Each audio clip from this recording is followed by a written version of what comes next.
Welcome along to the third session in the Animals, Climate Change and Global Health webinar series. My name's Stephen White. I'm a lecturer at Griffith University in Brisbane, Australia, and I teach and research in the area of animal law protection. In this session, we're addressing animals in crises, prompted in part, obviously, by COVID-19, but of course, disasters and crises have been posing a challenge for animal interests for much longer. It's a pleasure, I should say, to be taking part in this session with a great panel of speakers. Before we do hear from the speakers, I thought it was worth remarking on the image which is being used to help promote this session, particularly as an Australian. The photo is actually by one of our speakers for this session, Joanne McArthur, who I'll introduce shortly. It shows an eastern grey kangaroo and her pouch Joey in a burnt out landscape as survivors of one of the worst recorded bushfire seasons in Australia, which occurred in our most recent summer, so the end of 2019, at the start of this year, 2020. It's timely too, because just a couple of weeks ago, a National Commission of Inquiry into those bushfires published its final report and included some recommendations for reform. The report highlights that, and I think this is a figure that reverberated around the world, nearly 3 billion wild animals were killed or displaced, and the fires harmed many threatened species and ecological communities. Tens of thousands of farm animals also died as a result of those fires. The report makes some recommendations for modifying Australia's disaster response procedures, including as they affect non-human animals.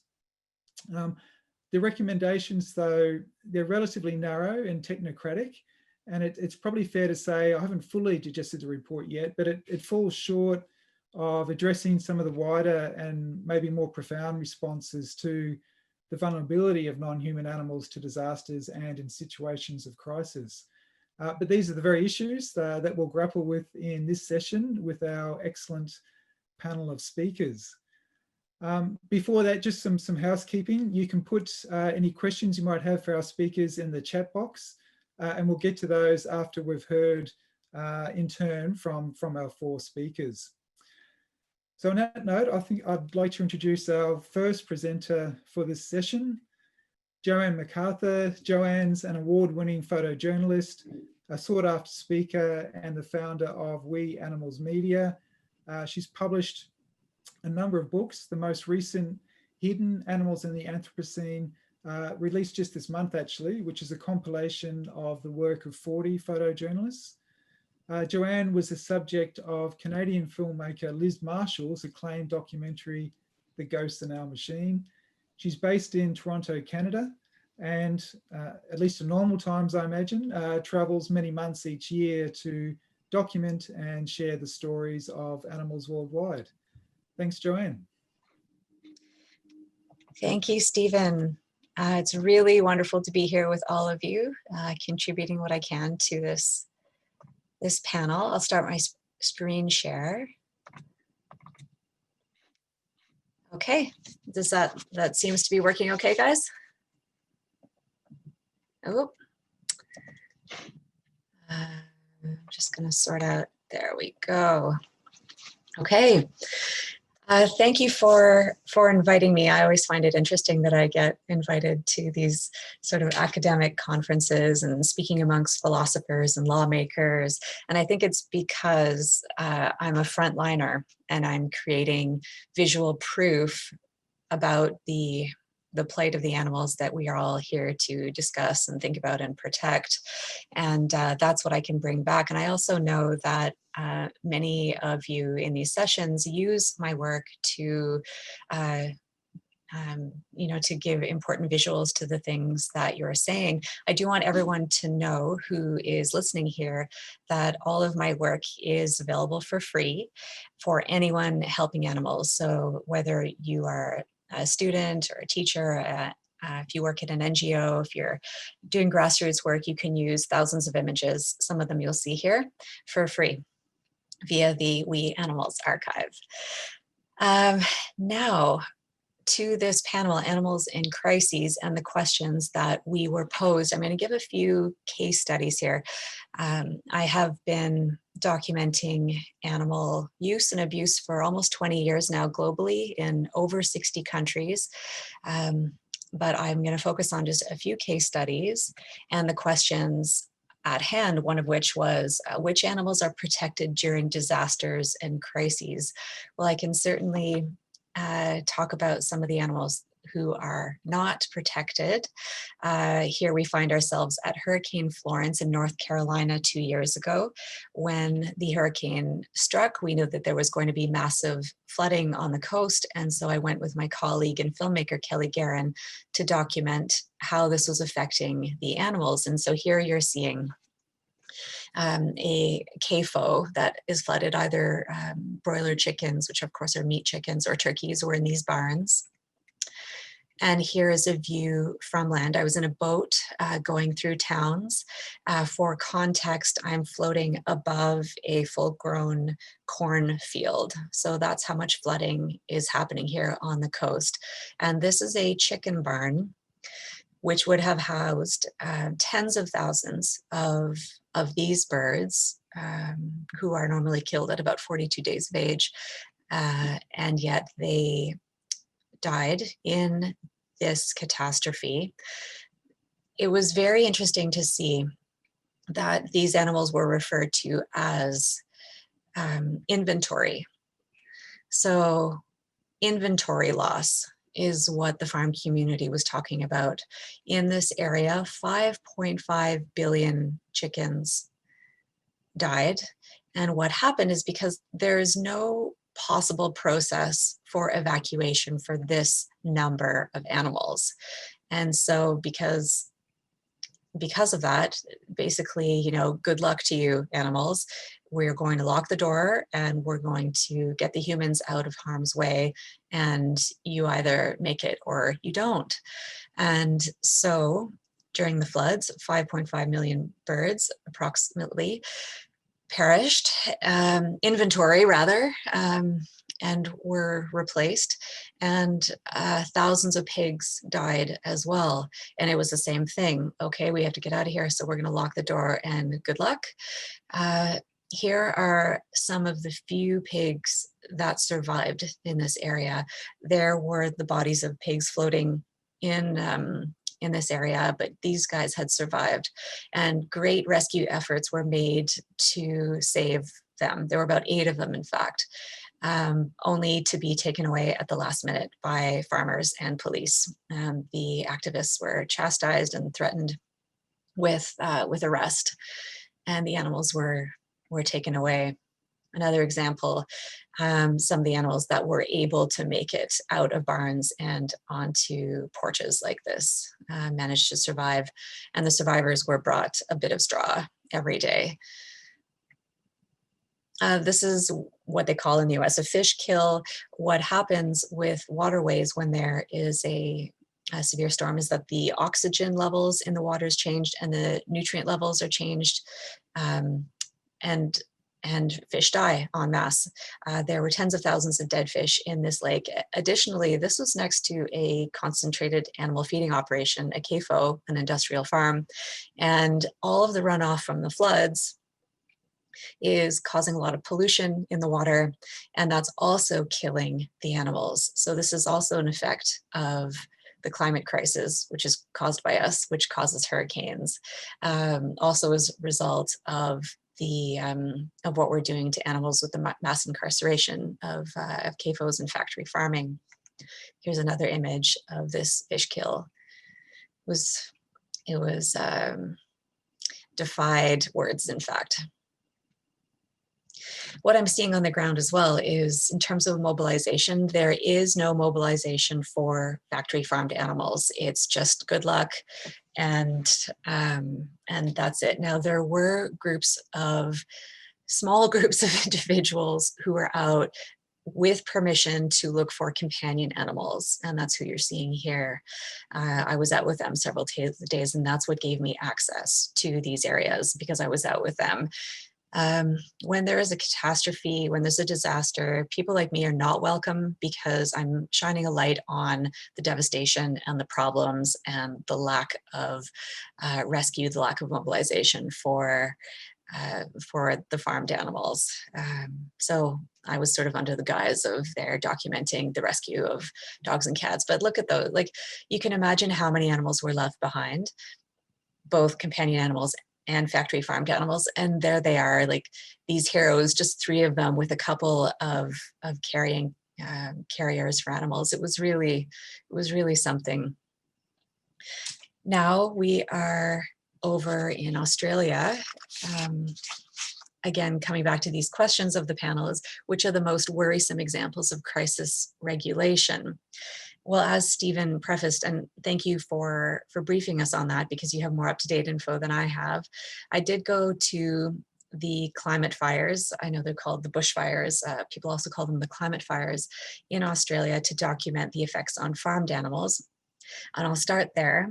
So here you're seeing a burnt landscape in the Buchan area. Many animals died in the fires. They had no means of escape. And again, it's just not possible to evacuate the numbers, like animals in that number. And where would you bring them anyway? We cannot possibly mobilize to that degree, considering the extent that we farm animals. And so many of them died and were buried in pits. Grass fires travel very quickly. So for example, here you can see the grass is burnt, and what also caused a high number of deaths in animals was that a grass fire would go through, not killing the animal, but burning their hoofs, creating irreparable damage. Their udders would be burned shut, their penises would be burned closed, and so they were slaughtered as a result because, again, we don't have money and insurance and vet care for numbers in animals in these numbers. So many animals were sent prematurely to slaughter as a result of their injuries. They were also sent prematurely to slaughter because food had burned. So all of a sudden there was no hay to feed the animals.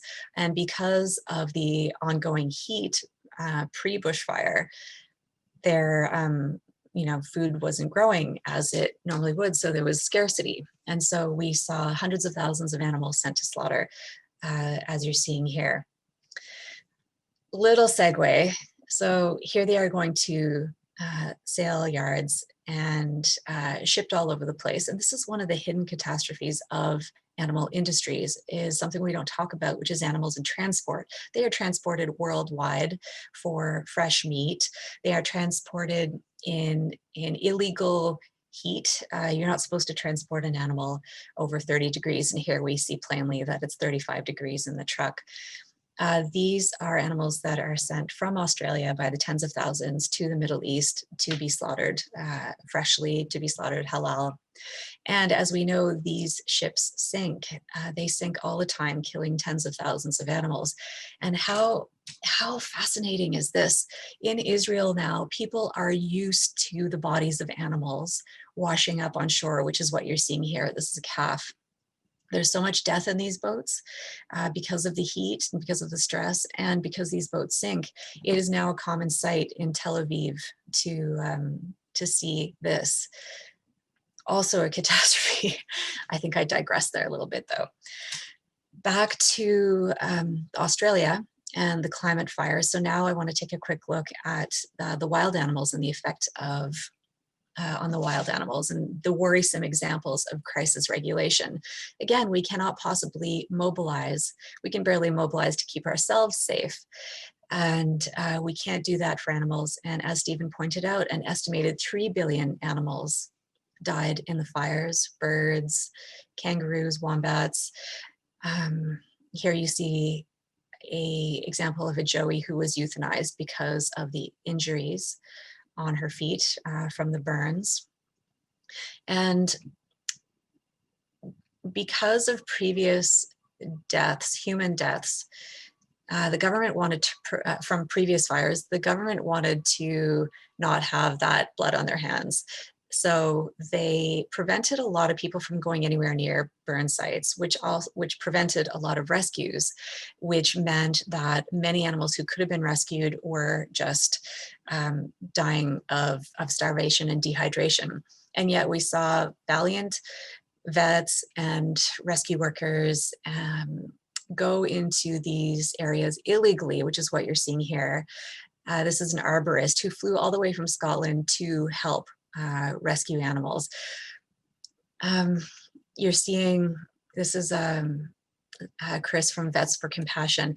It was just so bleak, honestly. So much land was destroyed and so few animals survived. And yet you had these people just going out, doing the footwork, putting fresh eucalyptus in the burn areas to try and coax down koalas from the trees. And to know the numbers versus the care available really highlighted how inept we are to mobilize in these situations. Lucky were the animals who did get vet care. This is a possum who needed care at least every 4 to 6 hours for days on end. Like, there's just simply not enough of us. So we need to be, of course, preventing these fires. We need to be reducing all of the things that cause climate change and cause floods and cause fires.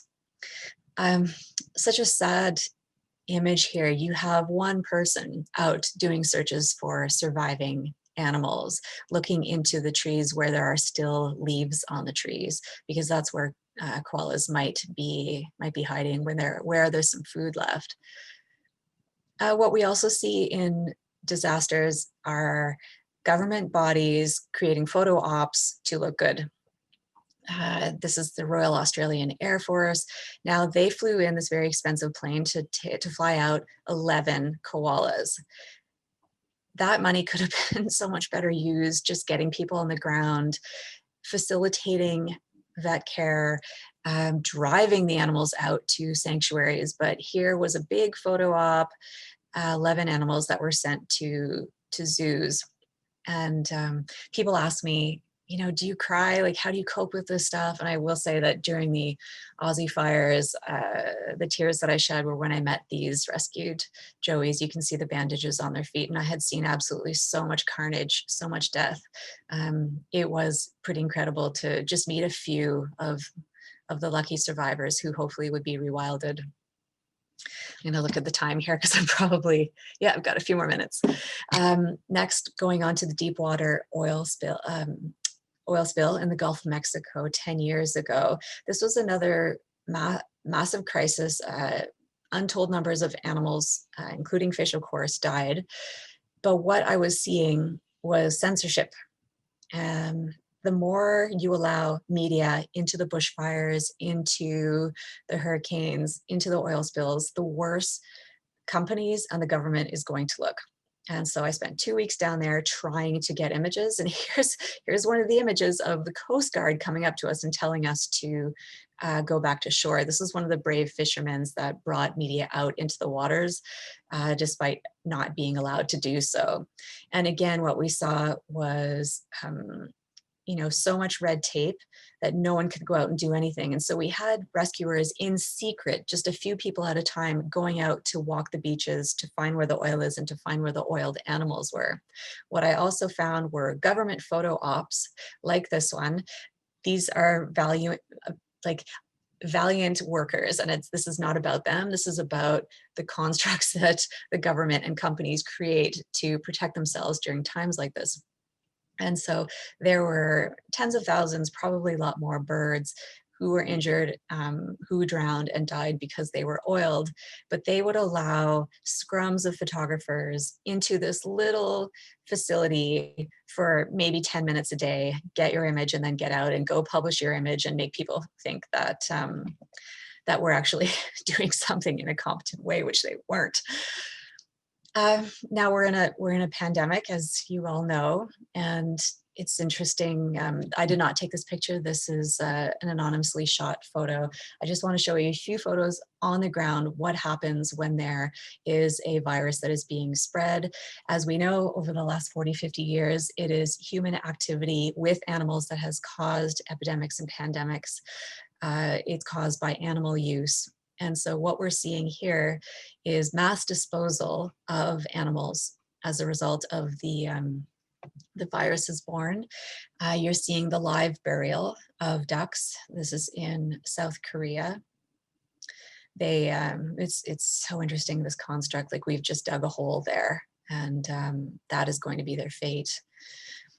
The burning of animals during the foot and mouth disease epidemic, in the UK about 25 years ago. This is a photo by Jeff Mitchell. What you're seeing here is, because it's the cheapest way to dispose of animals, is to bury them alive. And we know that millions upon millions of animals suffer this fate. In this case, they were lighting the animals on fire before burning them alive. This is an anonymous image as well. So, sorry, I'm just laughing because like I'm used to my work. I know how bleak it is, but I hope you guys are okay. Maybe I should have prefaced all of this with a warning. This is Ron. It's interesting with viruses is that this is how we treat animals during viruses with the mass killings, but we're also looking for vaccines. And all sorts of animals are used in testing, including someone like Ron. I wanted to introduce you to him. He is a chimpanzee who was kept in a cage suspended above the ground as though he were a little canary for 30 years. He was used in invasive research. This photo of him was taken at Save the Chimps after he was rescued. He was a happy guy there, and he used to every day make a nest, and he would stay in that nest of blankets where he felt most comfortable.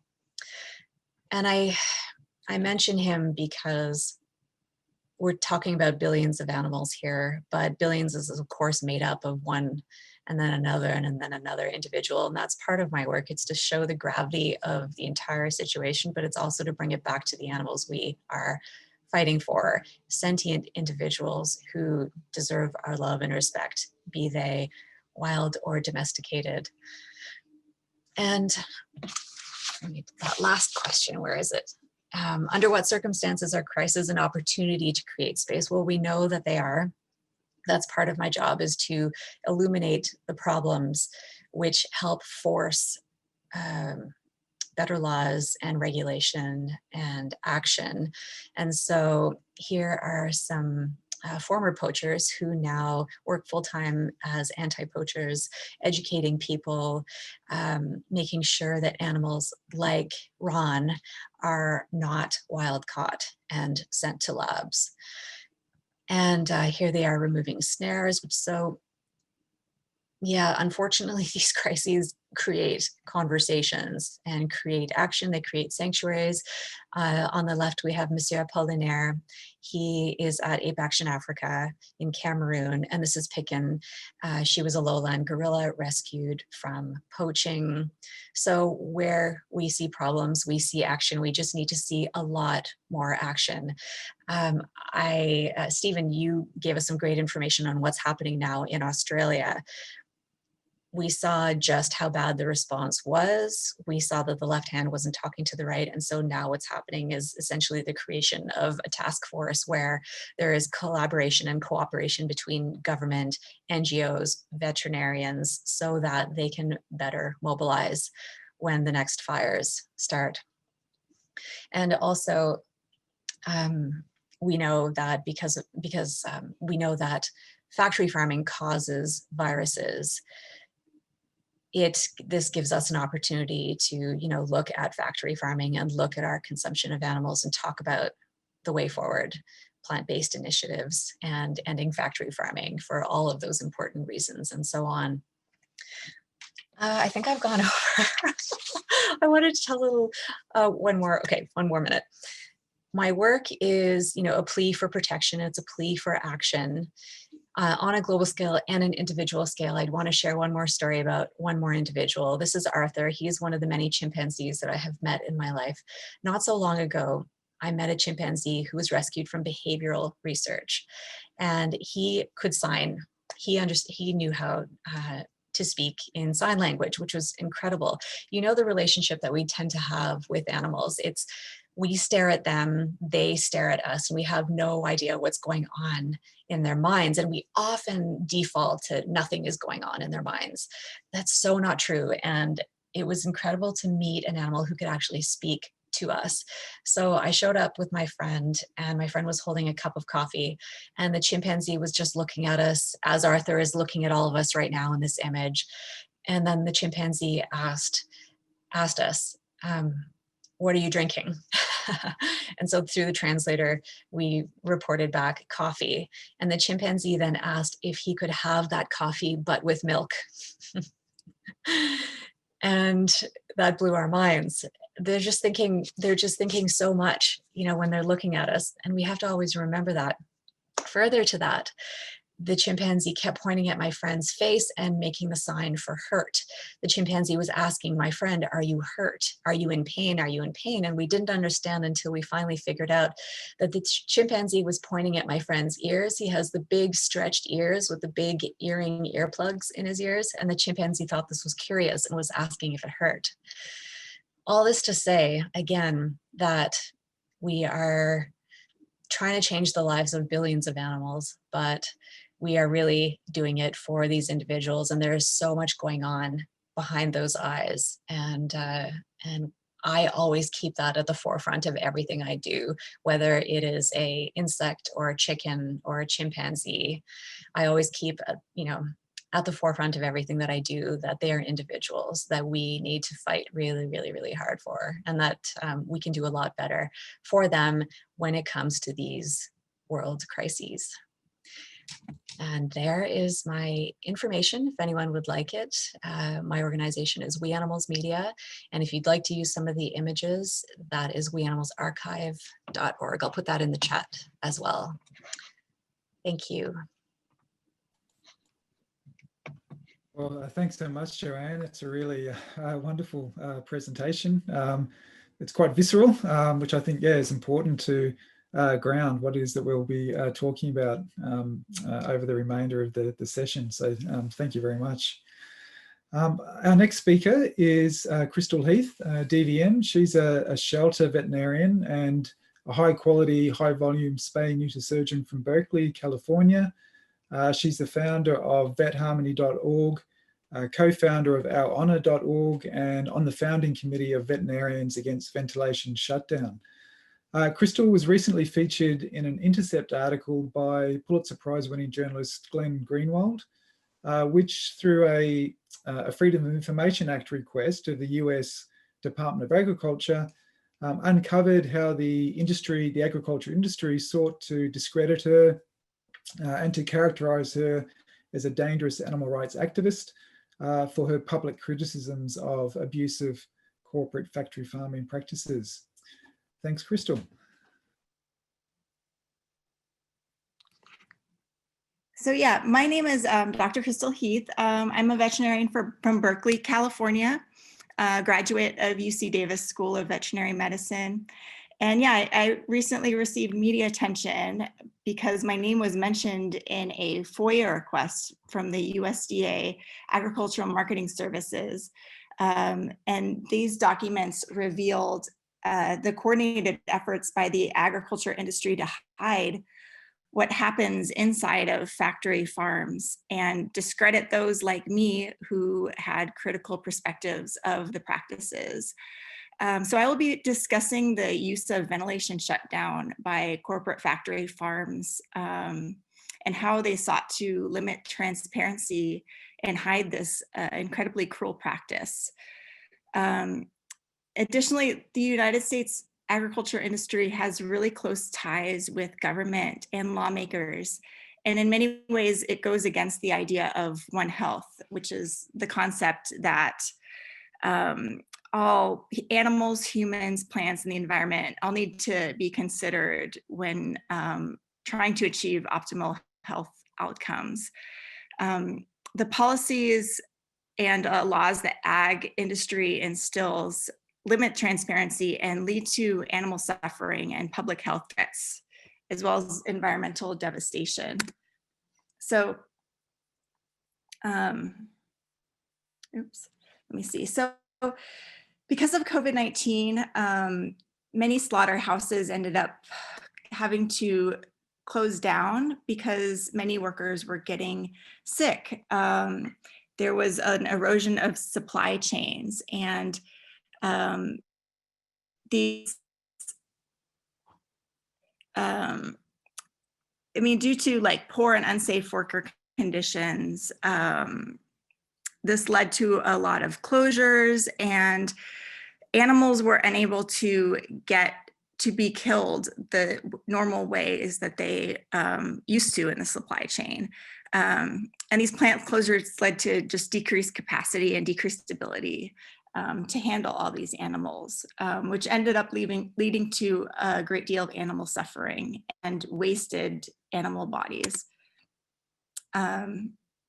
These processing plants placed workers at a lot of at risk because they're just they never really considered worker health when making these places. There's insufficient ventilation, inadequate social distancing, lack of personal protective equipment, and insufficient testing in these places.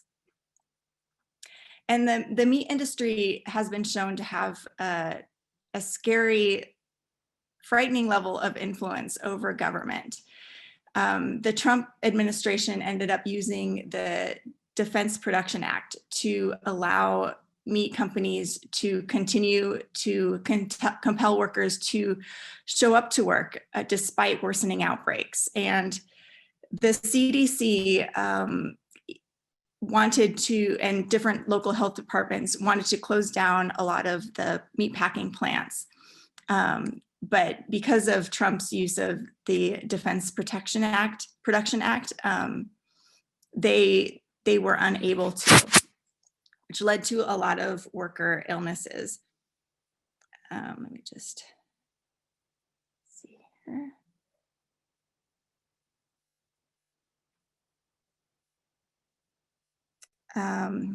I just want a quote from Jason Walsh, the executive director of the Blue Green Alliance, a coalition of labor and environmental groups, said, "Workers in the American food industry are vital to us all, but the terrible working conditions that already existed in industry have been exacerbated by the COVID-19 virus. Donald Trump is finally using the Defense Production Act, but not to ensure that American manufacturers produce the protective equipment that essential workers so desperately need to be safe.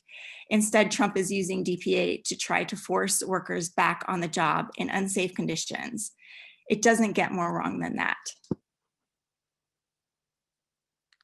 And we found that the executive order that allowed these meatpacking plants to stay open was drafted by the North American Meat Institute.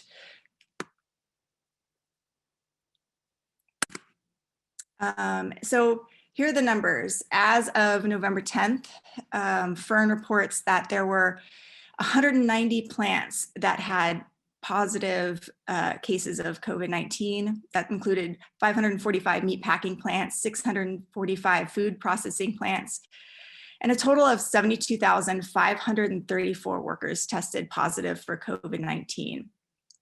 327 of those workers ended up dying. So that meant that there was a great deal of excess animals. This especially was true of the pork industry.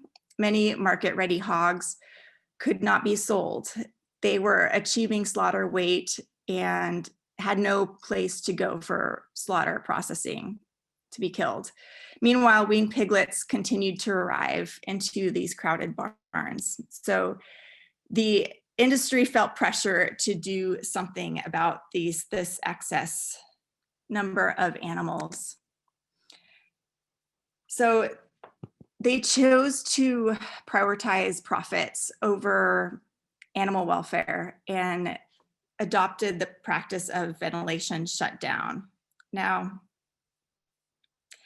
In this case, barns are sealed off and steam is pumped in order to kill the pigs over many hours, sometimes unsuccessfully. A whistleblower from Iowa Select Farms, which is a billion-dollar corporation and Iowa's largest pork producer, broke the law to help bring this tactic to the public's attention because they were so disturbed by this corporation's decision and use of this tactic. And the whistleblower reports the many different attempts that this corporation tried to use to come up with a successful use of ventilation shutdown. Many of the initial experiments failed to kill the pigs after many hours. Several attempts were made using VSD before the practice became somewhat successful. The first attempt, they could not succeed in heating the building past 120 degrees Fahrenheit. And after 4 to 5 hours, none of the animals had died. They then finally decided to add in steam. So whistleblower footage from The Intercept and Direct Action Everywhere shows this process taking place around May 19th of 2020. And just see. The American Veterinary Medical Association sort of gave legitimacy to this practice. And Iowa Select Farms and the industry cited the AVMA guidelines for depopulation as the reason that they chose this method. The spokesperson for Iowa Select Farms, the communications director, Jen Sorensen, describes how they were acting in accordance with the AVMA and the American Association of Swine Veterinarians, which gave legitimacy to this practice. And the industry can claim that they used veterinary approved methods. But of course, many veterinarians were against this practice and found it to be quite horrifying. I am a part of the founding committee of Veterinarians Against Ventilation Shutdown. And we asked the AVMA to reclassify VSD as a not recommended method of depopulation, as there are 10 other methods of depopulation available. To date, over 1,500 veterinarians have signed on to the letter.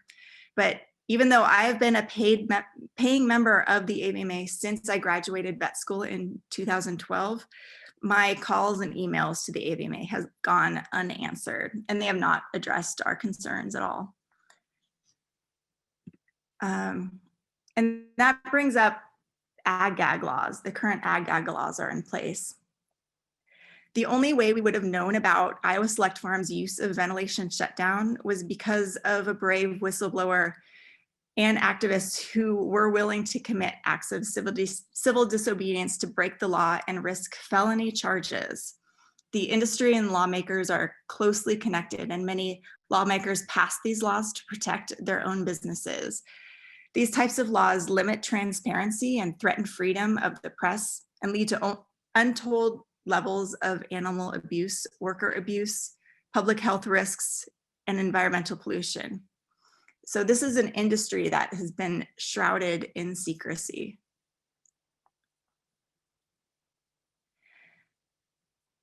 So in response to the VSD footage that was publicized by The Intercept, Iowa passed a new ag-gag law sponsored by Senator Ken Rosenboom, who is a factory farm owner himself and a pork producer. The law was supported additionally by the Iowa pork producers. And the law criminalized food operation trespass. The first offense would land you up to 2 years in incarceration and up to a $6,250 fine. The second offense was a felony with up to 5 years in prison and a $750 fine. $7,500 fine. This law was rushed through in a matter of days and signed into law by Governor Kim Reynolds, who had received hundreds of thousands of dollars in donations from the family of Iowa Select Farm CEO Jeff Hansen.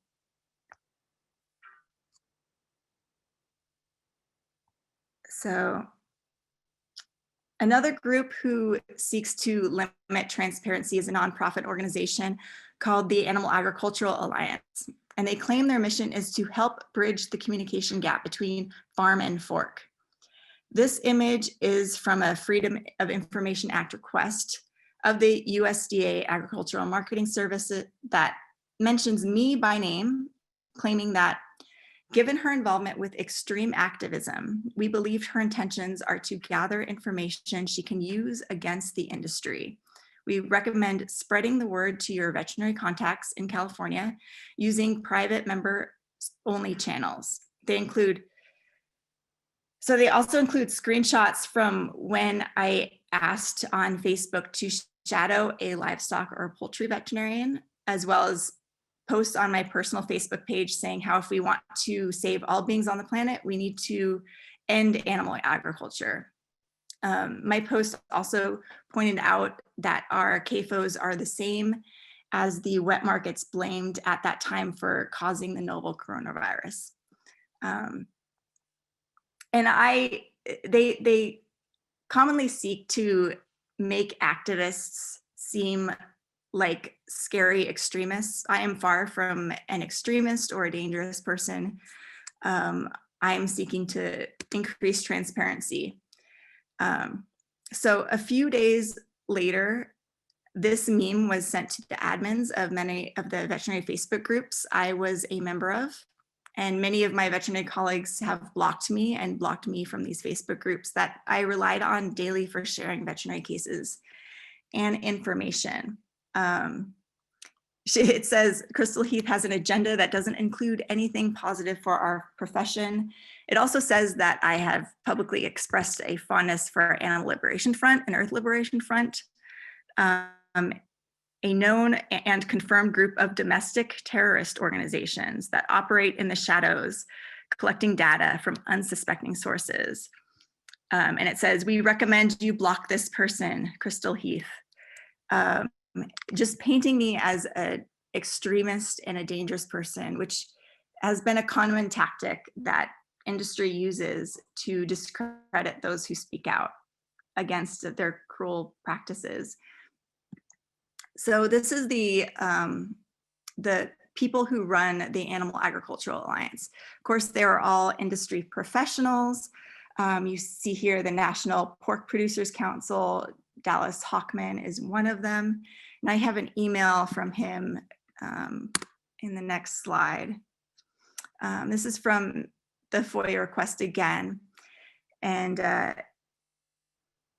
it also is a picture of an email that Dallas Hockman sent, as well as the mission statement of the Animal Agricultural Alliance, which claims that they engage in food chain influencers and promote consumer choice by helping them better understand modern animal agriculture.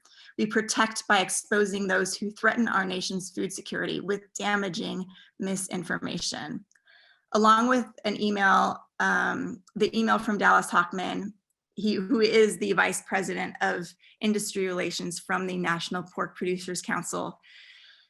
So he's commenting in this email about ventilation shutdown plus and says, we definitely need to come up with a new name to describe this.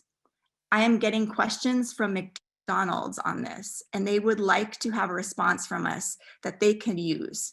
He also adds, obviously, I am not talking about press release or other public announcements. So he is trying to kind of change the framing of this whole thing and limit transparency and change the public's view of what actually is going on. So this is the article from The Intercept, where they look into these documents and report on the attacks against me in their recent coverage, which I highly recommend you all look into, but I won't go into too many details about that here. We obviously need to work towards getting this story out into the press and promote real transparency and consumer choice. We need to challenge these unconstitutional gag laws, support activists and whistleblowers who bring corporate abuses to light, and hold industry and politicians accountable to adopt more compassionate systems. Finally, One Health is the concept that human, animal, plant, and environmental health are all interconnected. Corporations and governments need to prioritize One Health instead of industry and ultra-wealthy interests if we are going to stop future pandemics and climate change and save our planet. This is more coverage that my story got, which I think is very good. These types of stories can have the ability to change the public's perception about animal agriculture and lead to real change and get the public talking about these issues.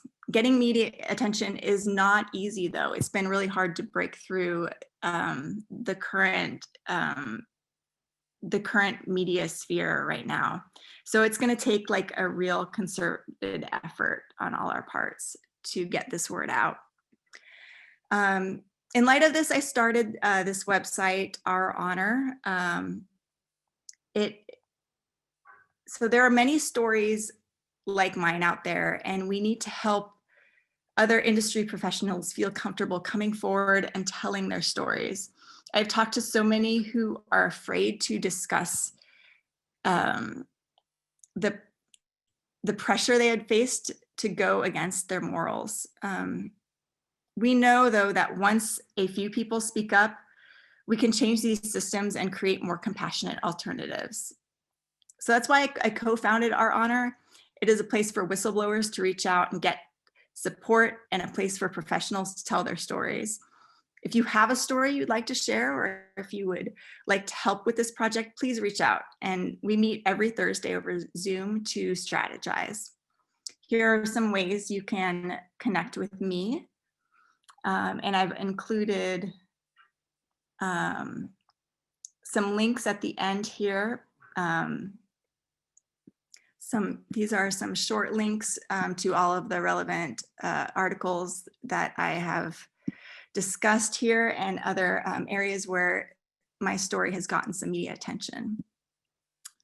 And that's it. Thank you so much. Thanks so much, Crystal. That's a great presentation, and already we can see issues from Joanne's presentation and yours about ideas about visibility and transparency, awareness raising, accountability, and so on. Thank you. We'll move to our next speaker, Clemens Driessen. He's a more than human geographer based at Wageningen, and apologies for that pronunciation, University in the Netherlands. In his work, he combines a mix of approaches, drawing on archival research, philosophy of technology, multi-species ethnography and design, to generate ambiguous stories about the ways animal and human lives are entangled. Some of the recurring topics in his work are in vitro meat, rewilding, robots, cows and pigs. And some of his latest interests are beavers, agroecology, migrating birds, Michel de Montaigne and René Descartes. With PhD students, he's collaborated on the ways wild boar, mountain gorillas, historical ducks and contemporary urban geese entangled with human lives. Thanks, Clemens. Thank you, Stephen. I will hopefully smoothly do the screen sharing phenomenon. I hope this is clear. Thank you so much, Stephen, for introducing me. Thank you so much to the organizers for having me on this panel, and especially after the previous two, but I'm sure also after the next few speakers, I have a much more superficial contribution. Maybe you can see me as a kind of a light interlude or something.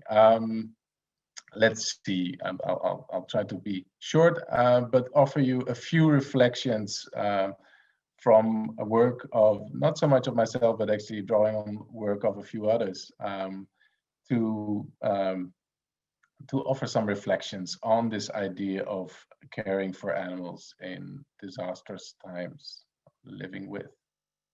All right, one of my first reflections I want to offer is this idea of, disaster, right?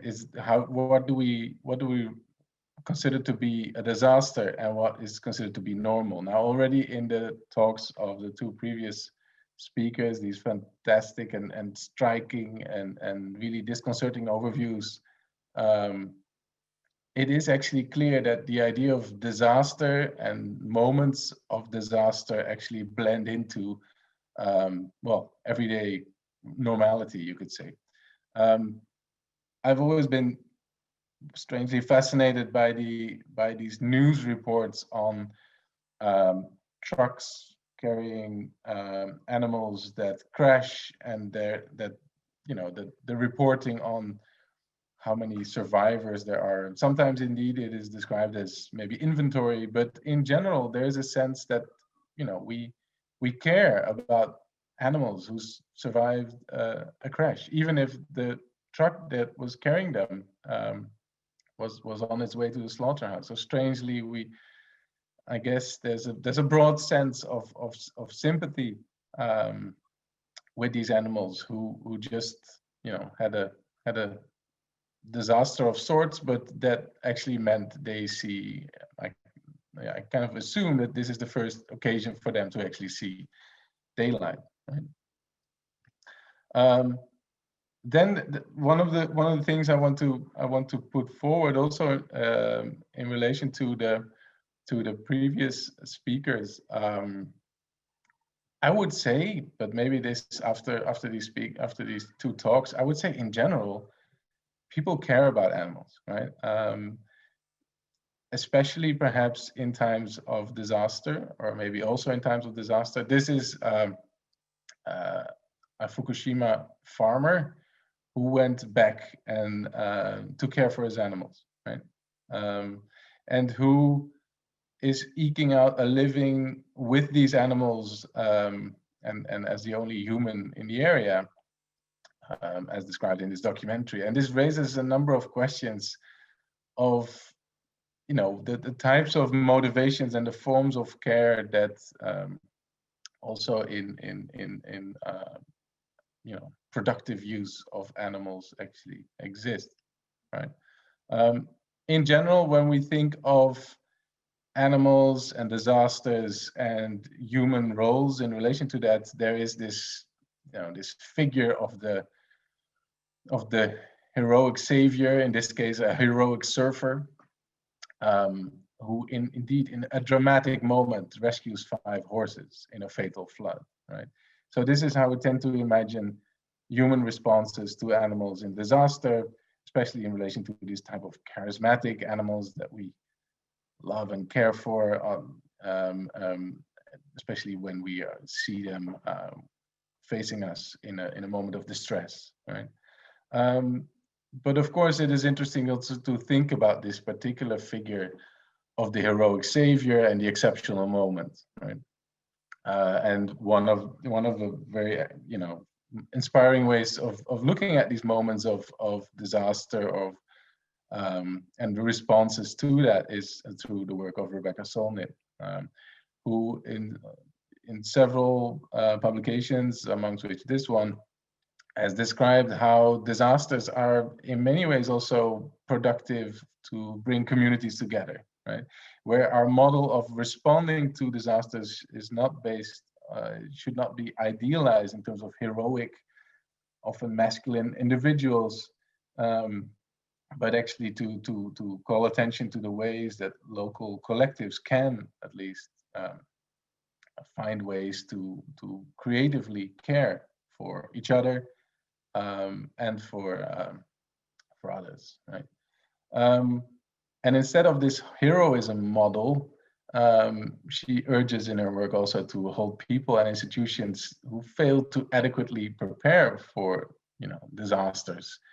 And disasters, is often presented as something that is catching us by surprise, but actually we could argue, she argues, and we can, I think now all argue that we could have seen things coming our way, right?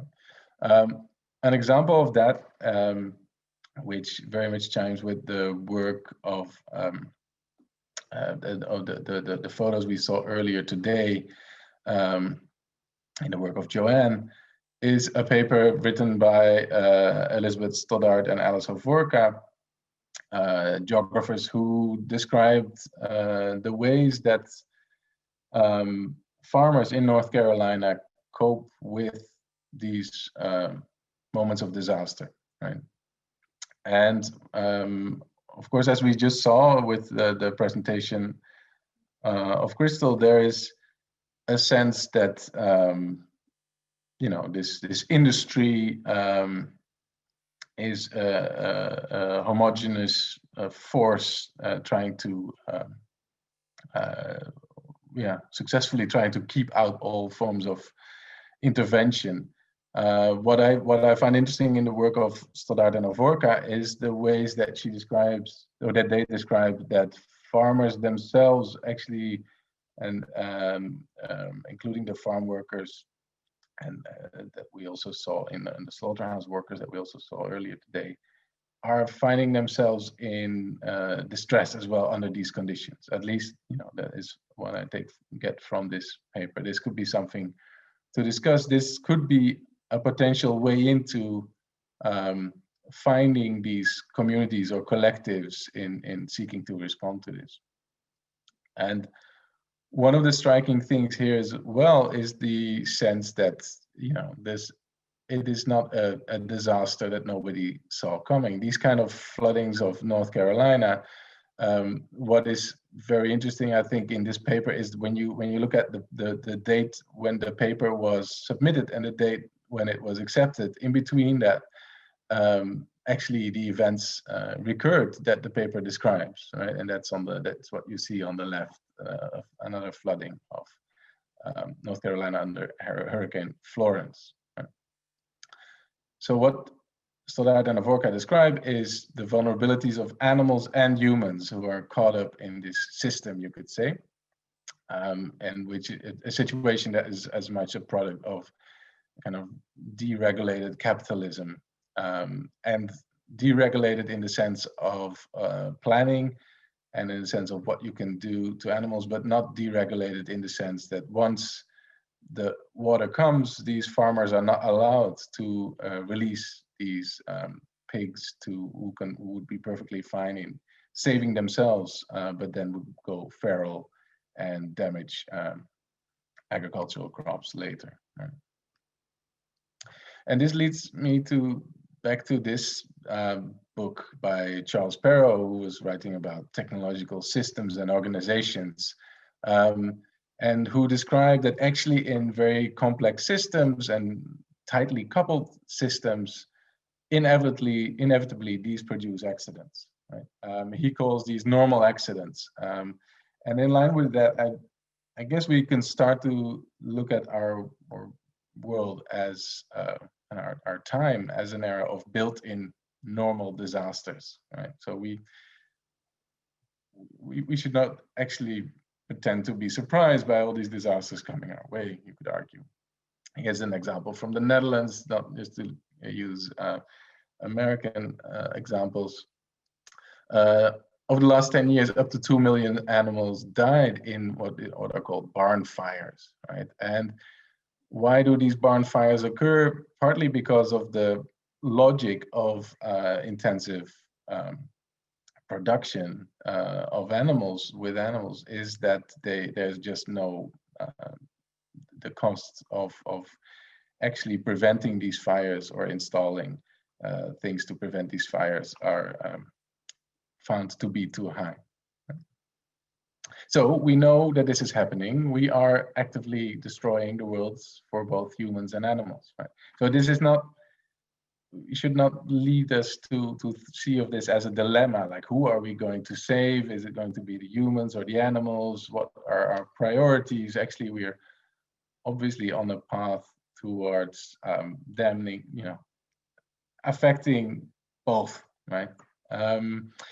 And this also extends to thinking about, of course, there's discussions on animal rights, but at the moment we are also losing the very sort of structural basis of human rights in terms of global refugees and those suffering from the effects of climate, which are human and animal alike. I wanted to end on a lighter note, or at least I find it a lighter note. Let's see. This was somewhat of a clickbaity news item 10 years ago, but I've always found it somehow strangely intriguing. This is an organization called After the Rapture Pet Care. Well, you may have some of the frequently asked questions here, but the service that this organization is offering to animals like you see depicted here are described here. So after the apocalypse, so this is not the apocalypse of the endpoint of climate change, but the apocalypse as in the biblically announced end time, where the idea is that faithful Christians will go to heaven but leave their pets behind. Right? But through this organization, they will you can register up to 3 pets for volunteer caretakers to look after. Volunteers for the service are made up of atheists and members of non-Christian religions. The company points out that these volunteers love animals so much that they've agreed to care for animals after an apocalypse they don't even believe in. Right? And then, in a kind of intriguing twist of events, there's this sense that is this just a scam? But no, this is they actively, this organization actively commits to this project of being ready for the rapture and saving pets left behind by their owners. And in an intriguing twist of there's other services that have popped up offering the same amenities, but these are found to be a hoax, right? Generating a fresh sense that this one is actually legit. Now, why do I find this strangely not just intriguing, but perhaps even hopeful? And I'm not sure whether you'll agree, but there seem to be a kind of strange metaphysics of impending disaster and caring for animals going on here. And what you could argue is that through this type of organization, caring for animals can be a way to generate kind of solidarity in how we relate to animals between people across wildly different metaphysical positions and commitments, right? To finding some form of common ground even while living in different worlds. And actually through this, it seems that we can commit to helping out other humans to care for animals, even if we don't believe what they believe, right? And strongly even by the very fact that we don't believe in the event that they are prepared for, this allows us to find a kind of shared sense of more than human appreciation of life. I'm not sure whether this is hopeful in the way that you that I now position it, but I'm ready to hear your thoughts. Just to summarize, I think we live in a time of normal disasters and we need to deal with it as such, right?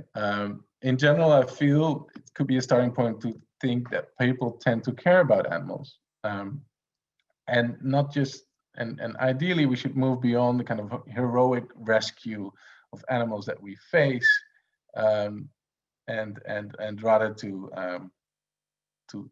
try and change the structures that actually prevent us from doing so, and that prevent us from finding ways of not to create these situations where organizations, as were described in the previous presentation, will keep us from seeing what happens to these unseen others, right? So the problem is not how to care for animals instead of humans, but how to overcome our reluctance to do what is in the best interest of both, right? We need to learn how to imagine everyday disasters and find solidarity across wildly different groups and species. And I think the images and the experiences we saw of the previous presentations are helpful in doing so. In a way, I guess I'm in a kind of hapless attempt to find a kind of call to a public call to connect these issues of caring for animals that we love and caring for an environment in which both humans and animals can survive. I tried some, perhaps not so successful phrases, but if you love your dog, maybe we should call for governments to stop fracking, for instance. If you want to save a koala, you can go with bottled water to a burned out forest, but we can also stop digging up coal. And in that sense, connect our sense of how to respond to disasters with how to respond to times of normal disaster. I hope this was a helpful contribution to today. If not, consider it a light interlude. Thank you. Well, thanks, Clemens. It was certainly a very helpful contribution, and it was it was light, but more than that as well. So yeah, very much appreciated. Thank you. Our final speaker before we get to the Q&A is Leslie Irvine. Leslie's a professor of sociology at the University of Colorado at Boulder. She also directs the Animals and Society Certificate Program. Her research focuses on the various roles of animals in society. She's conducted extensive research on animal welfare in disasters. Her book, Filling the Ark: Animal Welfare in Disasters, examines how our various uses of animals shape the risks they face in disasters and the lengths that we will go to rescue them. Over to you, Leslie. Thanks. Thank you, Stephen. It's really nice to be in such esteemed company, and I'm seeing a lot of parallels between my research and what others have said this morning. So I like the slogan, if you love dogs, your dogs, stop fracking. And the way I would put it would be, animal problems are people problems. So it might not be, those of you who know anything about sociology it might not even be immediately clear why a sociologist would be studying disasters and why a sociologist would be studying animals in disasters. Sociologists have been studying disasters for a long time, since 1917 shipping disaster in Halifax, Nova Scotia. An explosion killed several thousand people and injured many more, and a sociology graduate student went up there to study the community response following that disaster.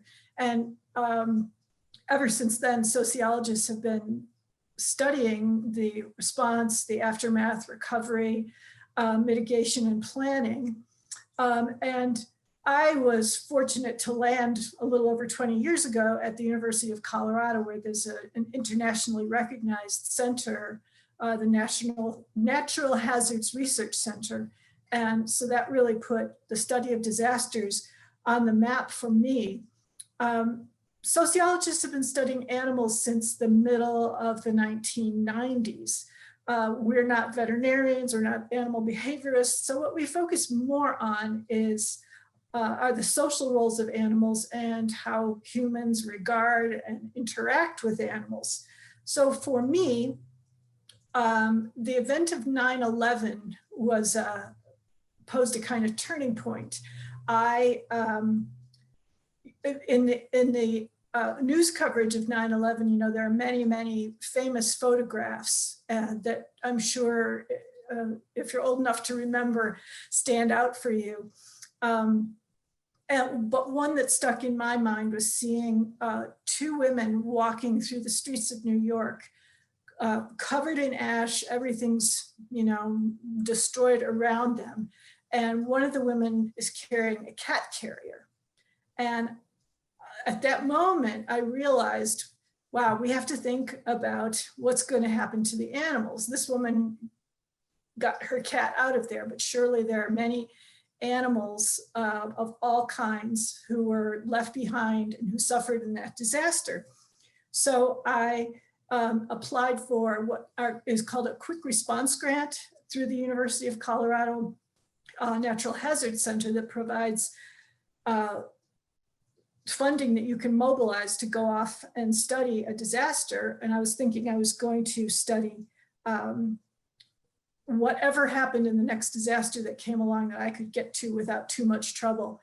And sure enough, 2004 Hurricane Charlie came along, and I studied what was then a very early attempt to mobilize and save pets in an organized manner, rather than having chaos and pop-up kind of MASH units or veterinary MASH units as we'd had in the past. When I finished that research, they said, do you want to apply for another grant? And I said, well, sure, why not? And what do you know, next year, Hurricane Katrina came along. And I had the opportunity to mobilize to New Orleans with a team of staff members from the Humane Society of Boulder Valley, where I'd been volunteering. I went there with the idea that I was going to work in the sheltering facility outside of New Orleans in Gonzales, Louisiana, where they were bringing animals rescued off the streets. And I was also going to collect data. I was going to make notes about how the response was being organized. And I'm just going to read from my book a short excerpt from my field notes at that time. So we arrived in Gonzales, and we were, the facility was in an exposition center. You know, normally they had horse shows and livestock shows and rodeos and you name it, but this was converted into post-disaster housing for humans and animals. And we got to the grounds and wondered, how are we going to figure out where we have to go? And it was relatively easy because at that time, the facility was the largest animal shelter, a temporary animal shelter for sure, but it was the largest animal shelter in the world. And we knew where we were going because of the sound of, there were 1,000 dogs housed at that facility at that time. And the sound of so many dogs barking was our beacon guiding us. So here's what I wrote. Who can imagine the sound of 1,000 dogs barking? Until today, the question would have seemed like a perverse koan. But now that I know what 1,000 dogs sound like, I wish everyone could hear. It sounds like futility, helplessness, and the desperation of this undertaking. The sound is how we knew we were near Lamar-Dixon. The grounds are vast, there are many buildings, and the military helicopters regularly drown out all else. But we eventually found the dogs by listening. The sound is simultaneously noise and music. I'm sure that it will haunt me for a very long time. And like some of the others who've been there, I'm thinking of Joanne particularly and her work, the experience is very visceral. And it's been 15 years since Hurricane Katrina, and it still haunts me. I still think back to certain dogs that I befriended. But in developing the book afterwards, I focused on 4 settings. And what I wanted to do was to draw on 2 conceptual frameworks from sociology of disasters and the sociological research on animals in society. So in the sociological research on disasters, I drew on what's known as the vulnerability paradigm. And the word vulnerability has come up in every single presentation that we've heard so far. But this is based on the idea that disasters are human-induced, socially constructed events. So the hazard itself, the hurricane, the flood, the attack doesn't cause the disaster, but the disaster results in the coupling of the hazard with other factors, such as the physical setting, including where people live or work, and the characteristics of groups to be able to respond to the disaster. So what I wanted to do, what I did with my work, was add species to the groups that are at risk. Sociologists had already been focusing on how social class, race, gender puts different human groups at different levels of risk for disasters. And I added species to the mix. And then what I added to that was the use of what two sociologists, Arnold Arluke and Clint Sanders, developed in the 1990s called the sociozoologic scale. And this is a hierarchy on which we place animals according to their social and moral value. So of course we're at the top. This has nothing to do with biology or physiology or anything like that, but it has to do with how useful and valuable we consider animals. So animals at the top, of course, pets, and as we go down the sociozoologic scale, the animals that are less and less valuable to us have lower moral status and social value. So I in my research, I looked at 4 different settings where I reckon that that animals had very different positions on the sociozoologic scale, and as a consequence, faced very different kinds of vulnerability. So I looked at pets, focusing on the research at Hurricane Katrina, and I looked at animals raised for food, which we've seen very, very vivid examples of the vulnerabilities that they faced. And I looked at the consequences of oil spills for marine mammals and wildlife. And finally, I looked at animals in research labs. And you've heard quite a lot about animals in food, or the animals raised for food. And we know that pets are going to receive the bulk of the attention because of their position on the sociozoologic scale. But there's less attention to marine birds and wildlife, and there's zero attention given to animals in research facilities. Just a couple of things to say about marine wildlife and birds. The photo op that Joanne showed of the pelican being cleaned, those are the things that are very familiar to us from oil spills. We see the before and we see the after, but those are purely public relations attempts. Prior to the Deepwater Horizon spill, the Exxon Valdez spill was the largest spill in the United States. And just as an example, when the public heard that the Division of Fish and Wildlife was going to euthanize oiled sea otters, they just bombarded the office with phone calls, and the administration couldn't cope with it and said, okay, we're going to rehabilitate sea otters. It costs over $80,000 per animal to rehabilitate them, and it's unlikely that they survived long enough to reproduce. So putting the animal through the rehabilitation, the washing, the isolation, and all of that to be put back into an atmosphere where it can't even reproduce. Animals in research labs are basically erased from the public knowledge of disaster response. Just like farmed animals are considered inventory, animals used in research labs are considered data or cell lines.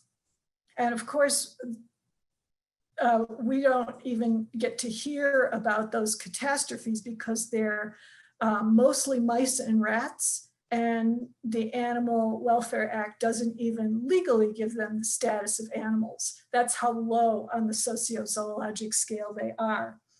So to tie things together, the sociozoologic scale influences the vulnerability of animals. And it's my contention in my work, as we've heard, to echo what we've heard several times already in this webinar, it's not going to help to keep throwing more dollars at rescue attempts. What we need to do is change the conditions of vulnerability. So change the way that we put animals at risk through our behavior, whether that's raising them in confined animal feeding operations, whether that's keeping them in research labs, or whether that's owning a pet that we might not be able to take care of after the rapture. So my running theme through my work is animal problems are people problems. And I think, you know, in COVID, we are seeing that brought to the fore in bold type. So I am just about out of time, and I'll close out now. Thank you. Thanks so much, Leslie. Yeah, and again, you highlighted many of the sort of the common themes that have emerged across the different presentations, and that's we've provoked a number of questions in the chat box, which we'll come to. Before we do get to those, I wanted to offer each of you perhaps the opportunity to ask any questions you might have for each other, or to probe some of those commonalities now that you've had an opportunity to hear the respective presentations. I guess I could just say that I appreciate that what a lot of you brought to this is highlighting what we consider a crisis in the first place, and where our attention goes when in fact there is a global crisis in the Anthropocene every single day for all animals.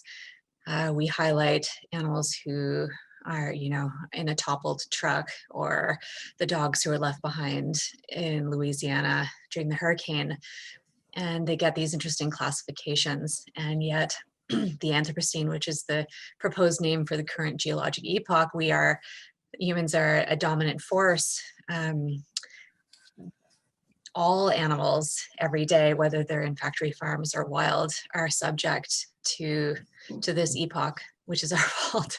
And so I did find it interesting that when we were proposed with this panel discussion, I thought animals in crisis, well, that's all animals. It's not just the animals in the bushfires and in the floods. And I think that's something that we should all keep in mind, of course. That's all. Not a question, just a comment. I would have a question building on that, and especially maybe for Joanne and Crystal in different ways. Have you sort of come across moments or situations where you would see opportunity for finding a way to represent perhaps less charismatic animals, or perhaps represent animals in a way that are that frame them more in this kind of larger structural concerns rather than a kind of momentary spectacular events? Has that been something that you've been working on? I can imagine both in different ways this is something that you've engaged with. Well, that can be difficult to do, but my organization, We Animals Media, we try to do it ongoing by specifically highlighting, like identifying that we care more about charismatic animals. We tend to care more about our animals that we have known and can associate with. We know dogs have feelings, and we are attracted to the chimpanzees over the fish, for example. And so in my organization, we specifically talk about, for example, chickens and their sentience and their complex, wonderful brains. And something that I love doing is, which I couldn't do today, but bringing to my humane education programs, is speaking specifically about chickens, and specifically about the incredible dynamism, is that a word? Brains, intelligence, and coolness of fish. Yeah. Crystal? Yeah, I just want to say thank you, Joanne, so much for your work. I actually used some of the We Animals photos on our Honor website, and I've used it before, your pictures before, for some other projects as well. But yeah, chickens, I think, are one of those, that one species that is maybe considered less charismatic. and less sympathetic to the majority of people, but they are the ones that are suffering the most. You know, billions and billions of chickens in the United States and around the world are living in horrific conditions. And we do need to, I think if people realize that and saw each of those chickens as individuals and the rich emotional lives that they have, even though they don't have the same facial expressions that our dogs and cats do, and don't seem to display behaviors as sympathetically as those other species, they are incredibly wonderful creatures who love those who are around them, and they love humans. Turkeys especially are some of the most loving animals. They just want to come up to you and give you a big hug, and they love interacting with humans and other species. And I think once we share their stories individually, hopefully that will lead to some more compassionate treatment for them. But we do have to address these giant systems in place that are allowing these billions of chickens every year to be housed and killed in these horrifying conditions.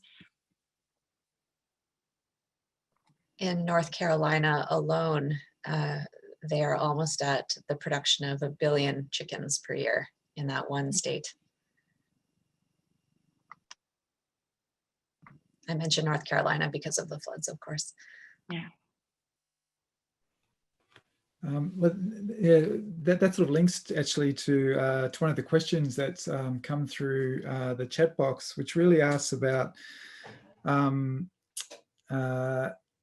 we, as a what community action can be taken to address what we're seeing, and how we can increase visibility of animals and establish that idea of animals as individual sentient creatures, and so focus on a compassionate response. Do any of you have any suggestions to that? I know that's a very big question, but that's sort of a theme that's come through a number of the responses in the chat box.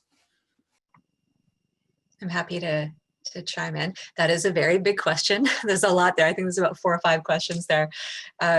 Yeah, making these animals visible and their stories visible, their sentience visible. I think that's what we're all doing here in our writings and our photography. But what's exciting is that these weren't public conversations. They weren't published conversations 10, 15 years ago. Only small circles of people were engaging.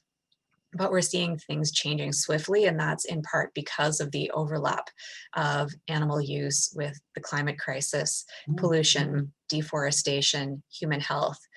All of these things are coming together, and it's part of our job to show the links, because the more we show the links, which are important, the more people, the higher number of people will care. So I'm definitely very hopeful because of the direction that we're going in. And additionally, it's not, people who care about animal welfare and all of the overlap there. We're not just animal rights activists. I mean, Crystal, you're being slapped with this label, this horrible animal rights label over and over. She's dangerous. But like animal rights people, let's redefine animal rights. And we are, because now people who are into animal rights are philosophers and lawyers and artists and chefs. It's really evolving, and that's what's interesting, is so many people can take part now. If you care about any of these issues, whatever you're interested in doing, whatever your career path is, I mean, that can overlap with animal welfare and helping to reverse climate change. I love the intersectionality of these things. I love the overlap, and I love pointing towards those things I think that will help engage people. Yeah, I would just encourage people to get active in whatever you're interested in. If you are interested in legislation and talking to your lawmakers to pass laws that are more compassionate for the treatment of all beings on this planet, and laws that address climate change and pandemics, get active with local groups that are working in that area. I know it's kind of hard to find. I work with Compassionate Bay in the Bay Area. We helped pass the fur ban in California last year, there are opportunities to make real change. Even if you want to get involved in local politics, that can be really helpful, but you have to find other compassionate individuals to organize with, because there's only so much you can do alone. Your individual consumer choices aren't really going to make a difference. We have to create large systemic change. We have to end these systems of tax subsidies and secrecy and ag laws in order to create real change for these animals and to help save our planet. And just following up on that, and it's perhaps a question that's come through the chat box for Leslie, thinking about options for intervention for farm animals and disasters, especially in the context of the US, where the majority of farmers are contracted and, you know, caring for inventory, as you use that term, and the contractor growers have no sort of meaningful agency. It's suggested in that sort of scenario. So what are the conditions that need, so those conditions need to change, but, and there needs to be suggested here in sort of interim practical changes, but what's possible in this sort of space, do you think? Well, big picture, we need to stop factory farming, of course. And interesting, when I wrote the book, the first draft was very much supportive of a plant-based vegan agenda. And the publishers really objected to that and said, nobody's going to read this if the only answer is don't eat any animals at all. So I suggested there are ways, I mean, if you're going to raise animals for food, there are ways to create housing for them that will allow them to have more safety if there's a disaster. If there are places where there are elevated areas within pastures, so cattle can escape to higher areas. The whole way that we raise pigs and chickens, of course, has to be rethought, but there are efforts to raise pigs outdoors and in I think they call them hoop houses or hoop pens, but these can allow animals to escape in disasters. Of course, this is going to mean that there is not the vast volume of meat available for consumption. I mean, think of how our meat consumption in the West has increased over the past, over the past 50 years in particular. There are lots of people who eat meat 3 meals a day now, and it used to be once or a couple times a week. So the meat consumption, in order to save animals, is going to have to go down. It is not necessarily going to have to go away. And I say this even just, that's the position I advocate, having meat consumption go away. But if that's not palatable for the vast numbers of consumers, then have it raised in safer conditions. And it is going to mean that there's less available and that it costs more. And just to pick up one of the ideas in that answer about creating, in a sense, a way for animals to save themselves by providing those spaces for retreat and so on. I think, Clemens, that's an idea that you've talked about or referred to, and I think Joanne too, in a different way as well. The need to change or address environmental issues in a way which allows for animals to save themselves. Joanne, did you want to respond to that? No.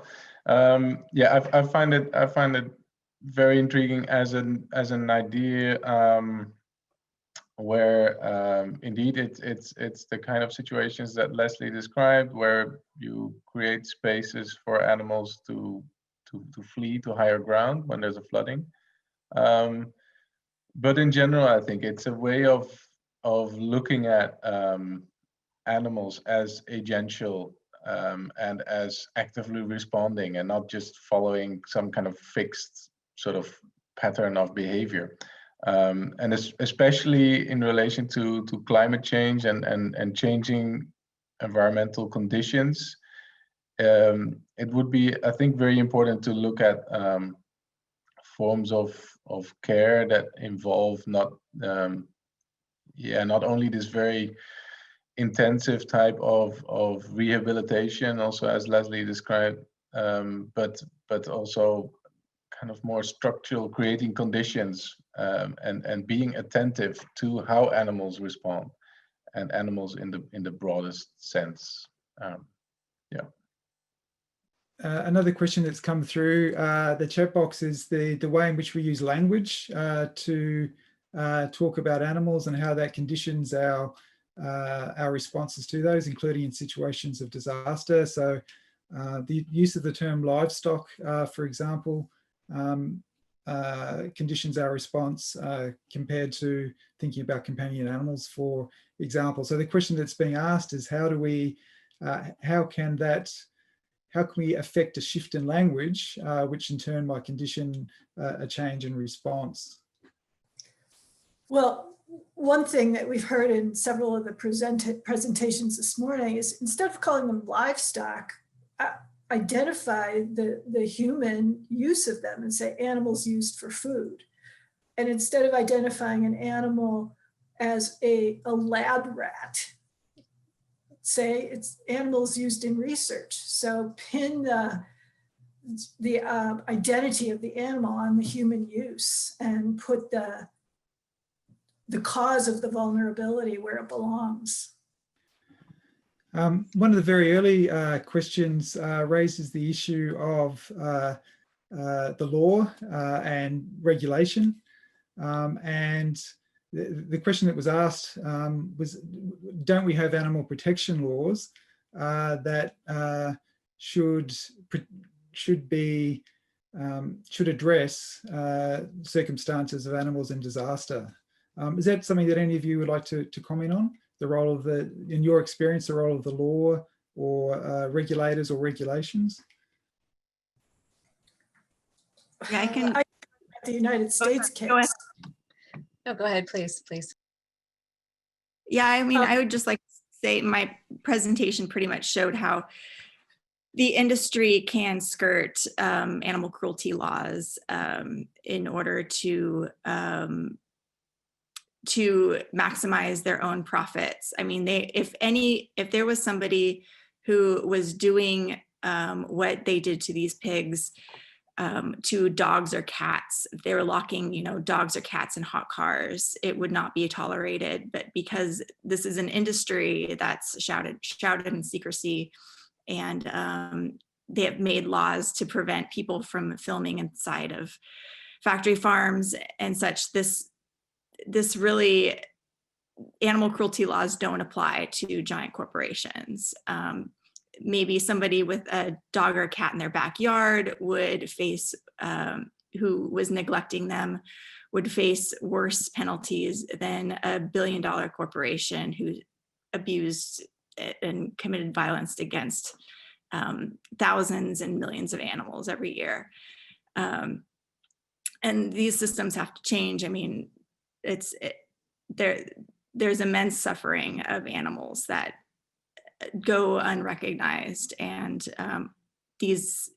those responsible for this cruelty do not face any pushback from animal cruelty laws or anything like that. They face no prosecution. Animal welfare laws are embarrassingly minimal because we don't have an understanding of animal sentience, which is why I'm excited about the field of ethology and how quickly it's growing. The more we can show the world just how complex animals are, the less we're going to be able to tolerate the conditions we keep them in, which pairs with my work in showing the conditions that we keep them in. It's unbelievable to me that we can keep very interesting and complex animals like hens in cages 5 to a cage, ducks 3 to 5 to a cage the size of an 8 by 10 piece of paper, simply because we think, well, they are food animals. They are for us. They're something different, you know, but we don't understand that they are as interesting as a dog is. And of course, dogs are afforded many more rights. And another question that's come through that sort of relates to that is the opportunities perhaps that particular disasters or crises might create for the possibility of changing the law or putting pressure on regulators. Yeah, there's tons of opportunities here. I mean, it's right now, activists are challenging various ag-gag laws in court. It's just so ironic that these activists are facing multiple felony charges for rescuing an individual animal and providing them with vet care, while these companies who let animals suffer and die inside of their facilities without food and water, or access to food and water and care, are going unpunished. And these corporations who abuse workers as well, human workers, and exploit them and create unsafe working conditions, they go unpunished. They don't face any fines. And activists who bring this to light are the ones who have to spend months on these legal cases and thousands of dollars in legal fees in order to work to try to make the world a better place and more compassionate place.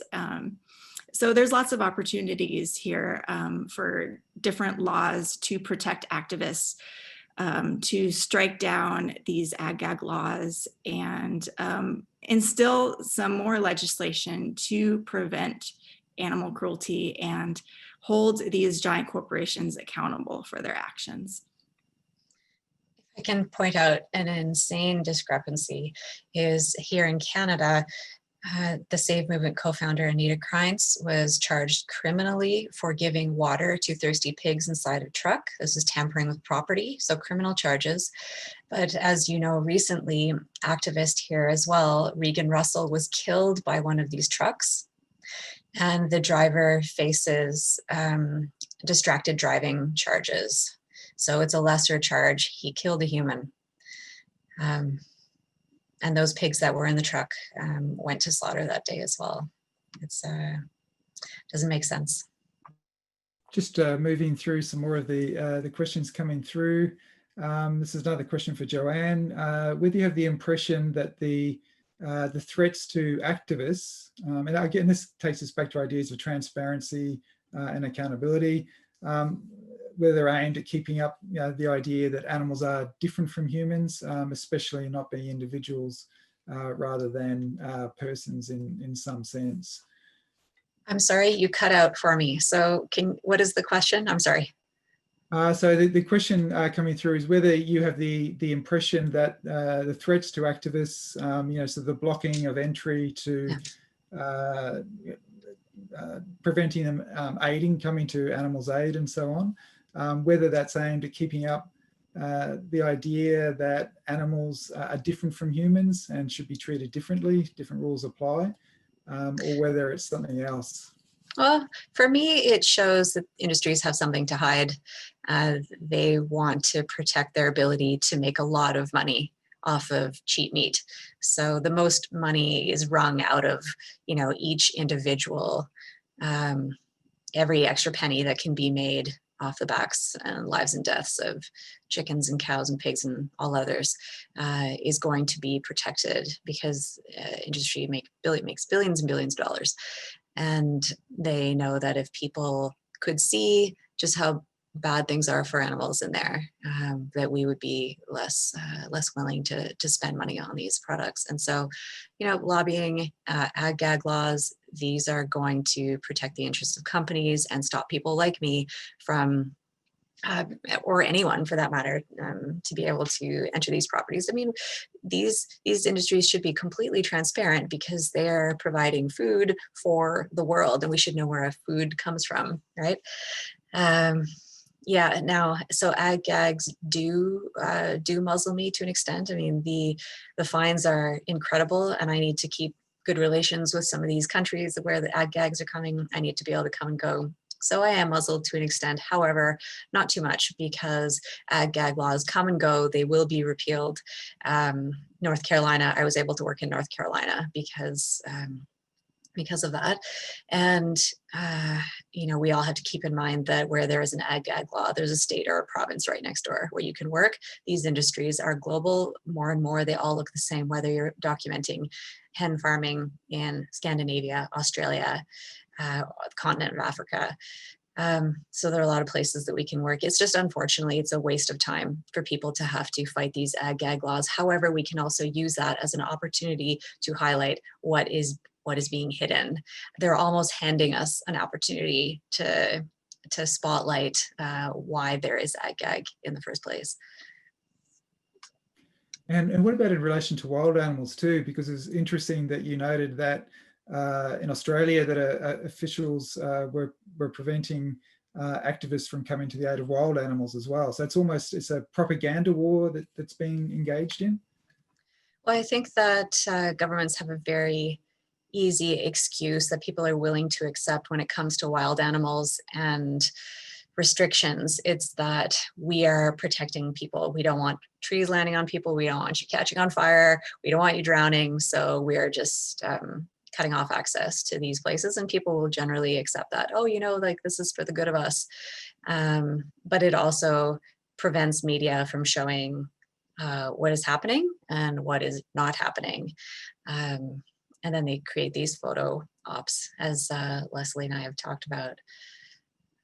But yeah, I'll leave it at that.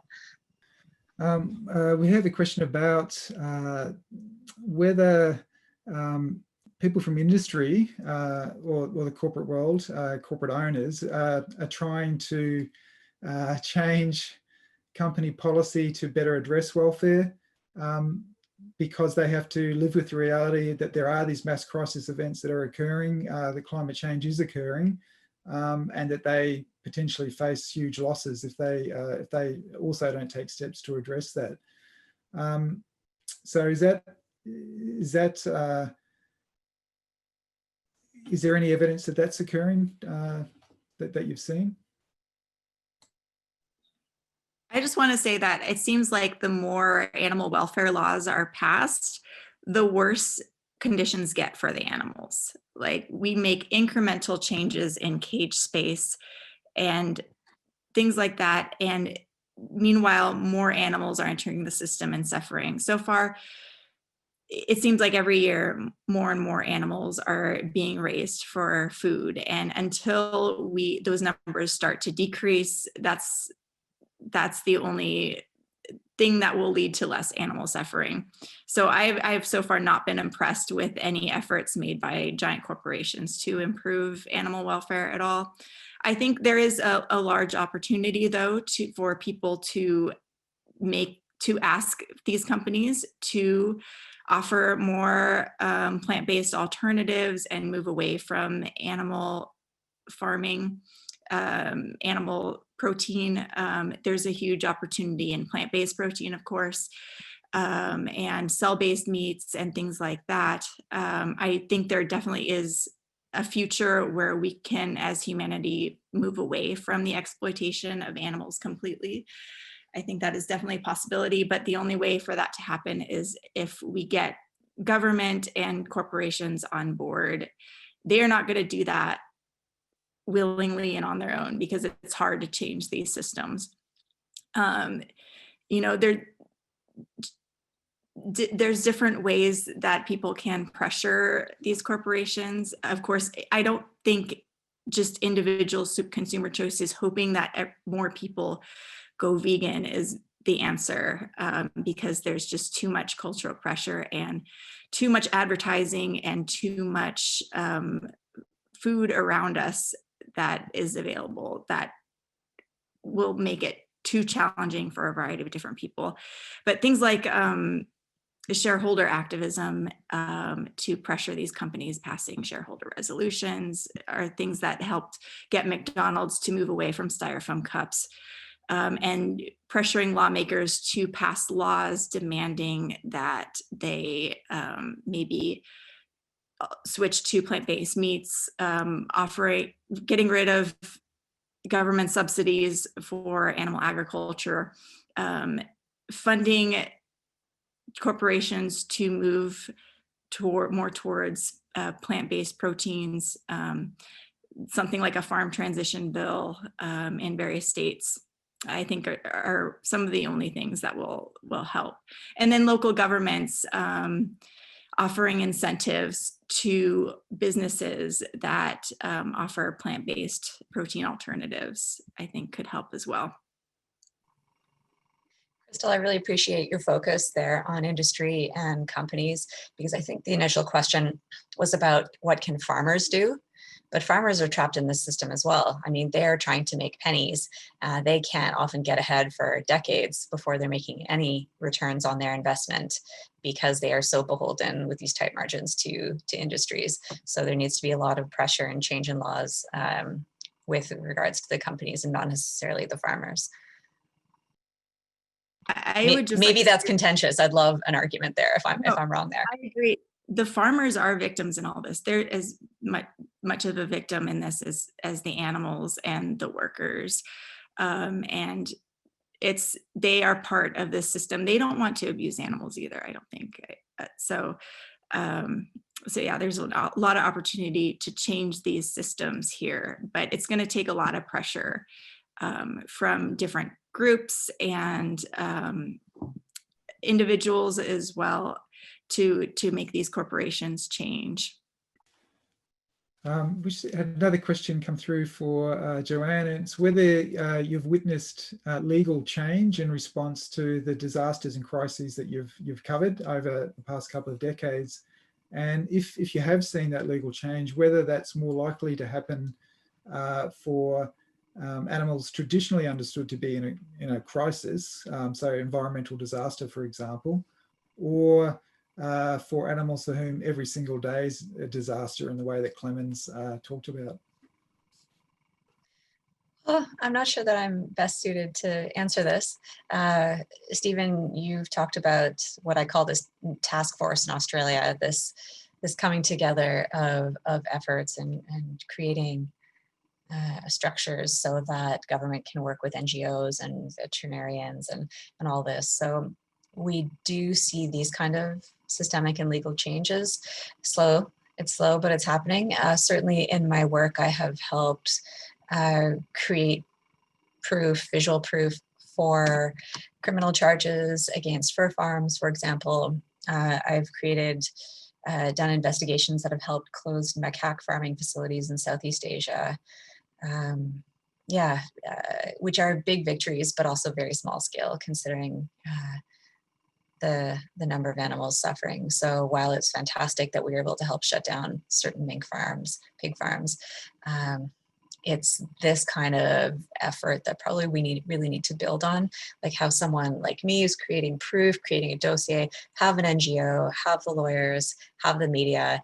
It's a number of steps that need to be in place for maximum effect. And yeah, I just like to say, I think I used some of your photos when I went to lobby senators and assembly people in California to pass the fur ban in California. Those, just holding up those pictures in front of a senator and explaining why we need to ban fur in California is it becomes very clear to them. I was with the Fur Free Alliance at the European Union, European Parliament in Belgium a couple of years ago, and it's funny, they had me to come in to show the visuals, and it was fur farming. They're like, we have all these things to talk about in the laws, but here's Joe doing like the 3 to 5 minute presentation, really heavy hitting, like show the individuals that are trapped in these systems, because that's often the visuals are what make people say, oh. Yeah, and corporations like Whole Foods are now marketing humane meat, which make people think that they are not part of a cruel system. But getting pictures inside of places like de-still turkey farms that are advertising as like the most humane turkey meat and other meats, and getting pictures from inside of these quote humane facilities where fancy restaurants, you know, claim that this is where we get our meat from, and it is humane, so you don't have to feel bad about it. Being able to show consumers like this is where your quote humane meat comes from, and this is what these individuals actually grow up in, is one of the only ways to kind of dispel that myth that it is possible to mass produce humane meat. I think it's really exciting that there can be many players in creating change. Like I said, a whole system of how to expose and dismantle, from the journalists to the scientists to the lawyers, the researchers. Yeah, lots going on.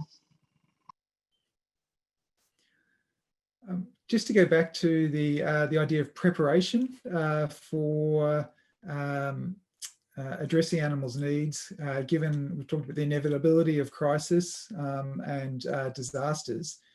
I mean, it's notable that in the Commission report that I referred to at the outset, the sorts of recommendations that have been made in that report echo those, you know, in response to previous disasters and crises. So, I mean, is there a lack of learning, or is it just not possible to prepare for the sorts of disasters and crises that humans and animals are facing? I think it's possible to prepare to some extent, but I mean, it's hard enough to get people to prepare for what they know is definitely going to happen in their lives, much less something that may not happen. And then also there are the unknown factors. Like, we know there's going to be a storm, but we knew there was going to be a storm, but we didn't know that the levees were going to burst or whatever. So we have to find a way to think differently about the worst that can happen and prepare for that. Yeah, and I just like to say, like, of course, one of the next big disaster, there's weather disasters, but there's also the next pandemic. Like, COVID-19 was kind of unexpected. The next pandemic, the CDC always thought would come from an influenza virus. Pigs and humans share similar receptors for influenza viruses, and these factory farms are breeding ground for the next pandemic. We have a bunch of genetically similar animals housed in tight quarters with workers. And there have been regular outbreaks of influenza viruses around county fairs and things like that. And the next swine flu or 1918 Spanish flu is coming unless we address these factory farming conditions. And it's likely going to be a whole lot worse than COVID-19. You know, factory farms are also contributing to climate change, and the UN reported 14.5% of greenhouse gases are due to animal agriculture. And so the only way really to address these big issues is to end animal agriculture. We're sort of getting to the end of the time that we have. I think we've worked through most of the questions that have been put through the chat box, answered them in different ways, certainly thematically. Are there any final thoughts that you wanted to share, any of you, before we wrap up the session? Yeah, I think in a way what seems so striking, especially if you see these various presentations of today, it's almost striking that things just persist somehow, that all these images somehow do not, that we, as one of the people in the Q&A mentioned, there's this sense that we've created a world in which we cannot see while we see, or something, in a way that Timothy Patcheret describes a slaughterhouse, a large-scale slaughterhouse, where nobody in the slaughterhouse actually thinks they are the one doing the killing. And I think this idea of disaster, and as someone else mentioned, the temporality may be associated with it, also allows us to kind of look away at causal chains and not to see how things are linked up. And just for the latest, you know, the mink farming issue that has been sort of that now comes up as in Denmark, for instance, as an issue. The first signs of COVID going back and forth between mink and humans was I think in April, or at least May, in the Netherlands, and now it's news that this creates a highly virulent strain that needs to be, you know, that the military needs to be brought in to you know, to somehow heroically solve on a kind of mass killing way, a mass type of killing way. So there is a kind of, yeah, it almost seems amazing how we are able to do this, right, in plain view, as Crystal and Joanne have clearly you know, have worked so hard to unveil. One of the misperceptions is that it's hard to change things, change industry, change these mass systems that we've built. One of you mentioned it, and it's not. And we can just end things and we will adjust rapidly, especially because we're worried about the economy. We're seeing this with the pandemic. I mean, who knew that we could continue to function like fairly well with mass country shutdowns of the economy, and how quickly we can get subsidies in place and rerouting, changing the way we do things. When push comes to shove, we can create change quickly. For example, here in Toronto, we have been trying to create bike lanes just up the street here for well over a decade. And then they quickly built the bike lanes so that the restaurants along the road could put patios out further into the road so that they could continue to make money. And so the pandemic created those bike lanes, and that was within like a month or two. They were all the patios. It was like a European city all of a sudden with like, you know, with that. I was like, huh, okay. And here were, you know, a handful of grassroots activists trying to get these bike lanes put in.